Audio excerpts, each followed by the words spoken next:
चलिए आज समझते हैं शेयर बाजार के मुनाफे पर लगने वाले टैक्स को।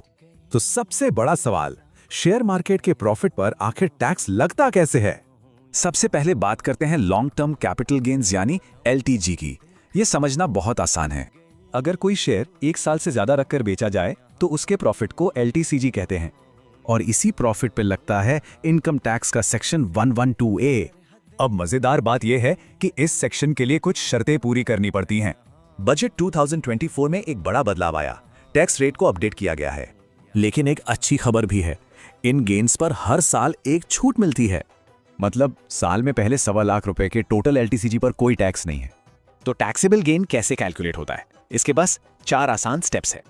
लेकिन उन पुराने शेयर्स का क्या जो ये टैक्स नियम आने से भी पहले खरीदे गए थे? उसके लिए आता है ग्रैंडफादरिंग क्लॉज। ये एक बहुत ही जरूरी कॉन्सेप्ट है। इस पूरे क्लॉज में बस एक ही तारीख सबसे जरूरी है, 31 जनवरी 2018।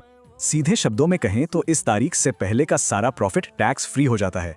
एक एग्जाम्पल से समझते हैं।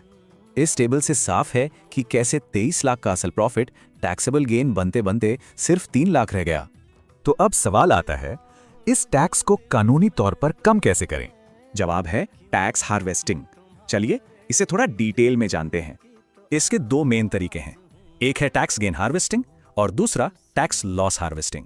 लेकिन इस स्ट्रैटेजी को इस्तेमाल करने से पहले कुछ बहुत जरूरी बातें याद रखनी चाहिए। और हाँ, अगर इस साल लॉस सेट ऑफ नहीं कर पाए तो उसे 8 साल तक कैरी फॉरवर्ड कर सकते हैं। एक आखिरी और बहुत जरूरी बात, सेक्शन 87A का रिबेट इस टैक्स पर नहीं मिलता है। तो इन नियमों को समझना बेहतर प्लानिंग के लिए जरूरी है। सवाल बस ये है कि इस साल टैक्स स्ट्रैटेजी क्या होगी।